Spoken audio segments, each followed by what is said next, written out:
Good morning, ladies and gentlemen.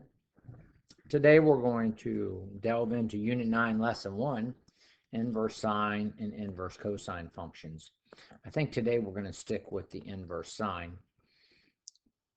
And before we start talking about the inverse of the sine function, we need to recall the properties of a one-to-one function and when a function does or does not have an inverse. So the properties of a one-to-one function: if a horizontal line intersects the graph of a function at one and only one point, then we say that function is one-to-one. If f is a continuous function and is always increasing or always decreasing, then f of x is a one-to-one function. So if I have a function, and just a couple quick graphs of a function that's always increasing or always decreasing, those functions are one-to-one. And if they're one-to-one, they have an inverse. And if they're one-to-one, then I could take any horizontal line and intersect that graph at one and only one spot, no matter where I go. And if a function is one-to-one, then that function has an inverse. Inverse functions we have discovered earlier when we were talking about exponentials and logarithms are very important. And the most important property of inverse functions is the domain of the inverse function is the range of the original. So if I have the domain of the inverse is the range of the original, and indeed that would say that the range of the inverse is the domain of the original. So if AB is on some function that is one-to-one, if AB is on f, on some function f of x, and f of x is a one-to-one function, therefore f inverse exists, then we can say BA is on the graph of f inverse. And we remember this notation for f inverse of f of x. And this does not mean 1 over f of x. And actually, these notes came from our previous textbook, somewhere in our previous text. I think it was Unit 5. And this is read the inverse of f of x. This is all true statements about a one-to-one functions and about functions that have inverses. Well, if I recall just a recent study of our graph of sine of x, where x is given in increments of pi over 2, so we're looking at pi over 2, 1 pi over 2, 2 pi over 2, which would just be pi, and this is 3 pi over 2, 2 pi, etc. So these increments are in pi over 2. Oh, the first thing that you should notice there is that sine is not one-to-one. The graph of sine, heavens to Betsy, is not one-to-one. I'm not quite sure which line will suffice. Goodness gracious, it's not one-to-one because any horizontal line will intersect that graph infinitely many times.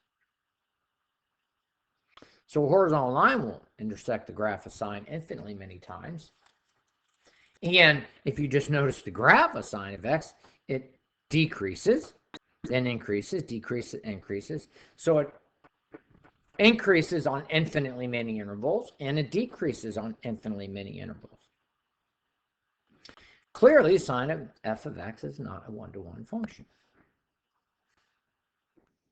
Okay? But what we can do, and what we need to do in trigonometry, and what we do in trigonometry, is we're going to restrict the domain of sine of x. And there are several intervals where we could restrict the domain of sine of x where it would increase or decrease. Say, hey, let's restrict the domain from negative 3 pi over 2 to negative pi over 2. Well, negative 3 pi would be, well, 1, 2, 3, negative 3 pi over 2 right here. We'll just go that in blue. Negative 3 pi over 2. Now, if I restricted the domain from negative 3 pi over 2 to pi over 2, then I have a strictly decreasing function. And I could generate the inverse of the sine on that particular interval. I could look at pi over 2. I'll do this one green. I could look at 3 pi over 2 to 5 pi over 2. I said green and I did blue. I could go from that interval. And now I have an interval where sine is strictly increasing, passes a horizontal line test, always increasing, the inverse exists. And that's exactly what these graphs give you. They give you the graph of sine from 3 pi over 2 to 5 pi over 2, and the graph of sine from over here from negative 3 pi over 2 to negative pi over 2. And I could certainly do that. But then if I did do that, let's say group A chose this restricted domain and group C chose this, we wouldn't have the same domain. So what we want to do, and what the mathematicians have done over the years, is the development of elementary trigonometry. All the mathematicians have, hey, you know what? Let's decide on one restricted domain so that we can talk about the inverse sine, so that all of the trigonometry students across the country, across the globe, will only have to worry about one restricted domain. And the one that made the most sense is going from negative pi over 2 to pi over 2. And if I restrict the domain of sine from negative pi over 2 to pi over 2, I see that it is indeed a strictly increasing function. It is 1 to 1, and the inverse exists. And keep in mind, the range is going to remain the same. And I want, when I do this restricted domain, I want to make sure that I encompass all of the possible range values. And the other restricted domains that I spoke about, let's go back there. From negative 3 pi to negative pi, it did indeed encompass from negative 1 to 1. Did indeed encompass from negative 1 to 1. All of those went from the y values, negative 1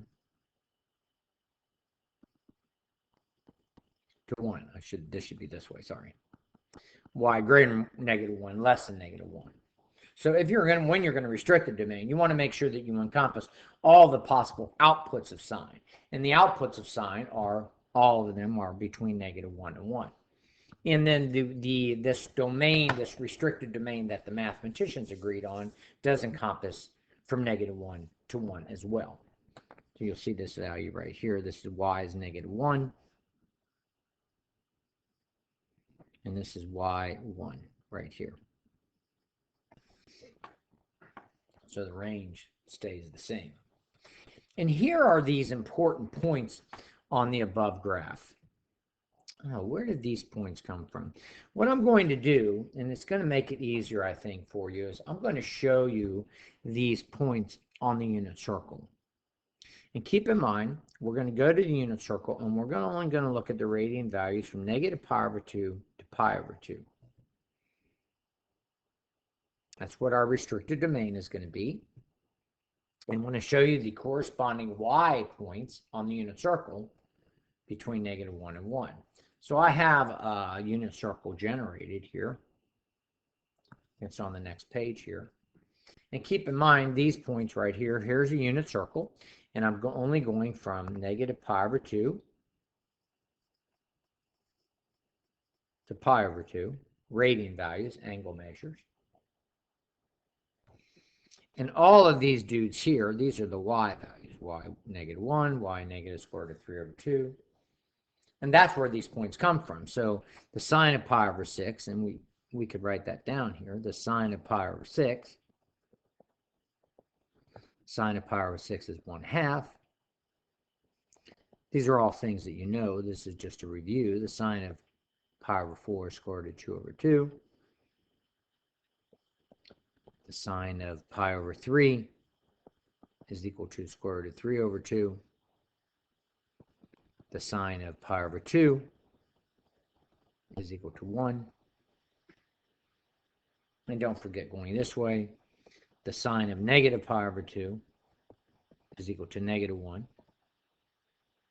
And the sine of negative pi over 3, is equal to negative square root of 3 over 2.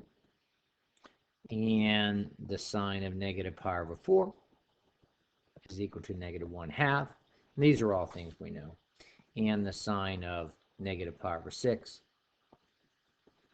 is equal to negative 1/2. This pi over 4 is wrong. Getting a little ahead of myself right there. Negative square root of 2 over 2. And let us not forget about the sine of 0 is equal to 0. So that's where those points come from. So these are y values on the unit circle. These guys here are the y values on the unit circle, and we know that. And these are angle measures on the unit circle. Angle measures that do what? Range from negative pi over 2 to pi over 2. Okay? Now we can talk about, I'm going to go back to the previous slide. Now we can talk about, and these are the same points that I just talked about, negative pi over 2, negative 1, negative pi over 3, negative square root of 2 over 2. Those are the points that I just grabbed off of the unit circle. But now we can talk about this thing we call the inverse sine. Now we're going to call it g of x, denoted as inverse of f of x, inverse of sine of x. And we need, what's the domain of g of x? What's the domain of g of, the domain of the inverse is the range of the original. The domain of the inverse is the range of the original.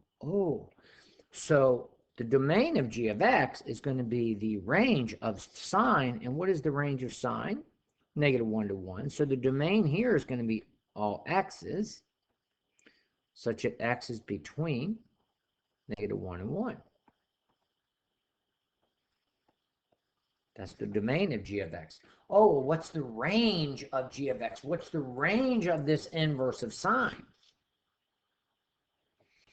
The range then is going to be the domain of the original, and we restricted the domain, so the range here of this inverse is going to be negative pi over 2 to pi over 2. So the domain was the range of the original. The range of the inverse was the domain of the original. And this was the restricted. So this restricted domain became the domain. And this range became the domain. So sometimes you'll just have to take a deep breath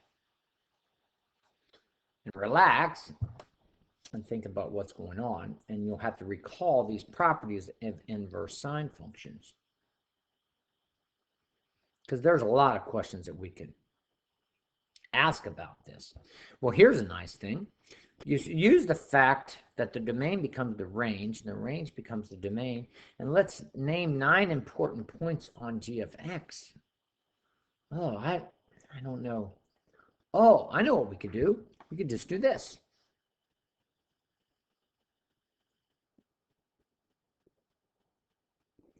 AB, BA.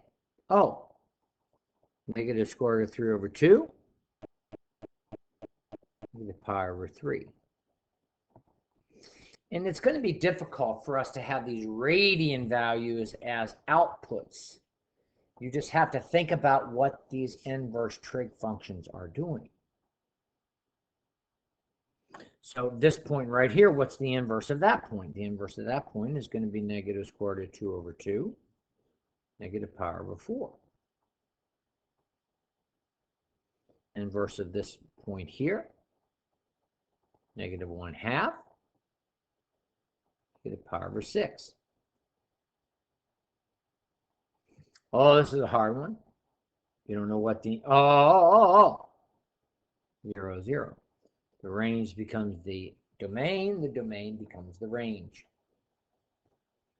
And I think the other points are going to be fairly straightforward.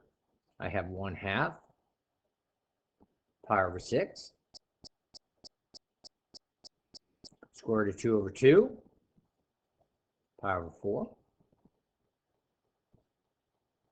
square root of 3 over 2, pi over 3. And final point, 1 comma pi over 2. And what's really hard to do, and I'll be honest with you, is to graph this. If you converted all these to decimals, it wouldn't be too bad. But it's going to really be hard to sketch the graph of the inverse. But if you remember, the graph of a inverse is the reflection of the original about the line y equals x. So if I go up here and if I just look at this, if I'm going to reflect this graph about the line y equals x, I'm just going to barely sketch the line y equals x.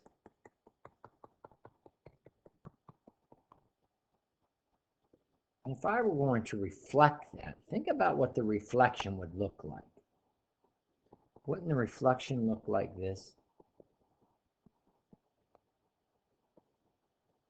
No. Isn't that green curve reflected about?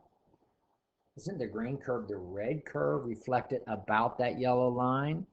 Where that yellow line is y equals x? Yes, it is. This would be hard to sketch on your own. Very hard to sketch on your own. But we're going to just use this fact here. And so the inverse is going to look like this.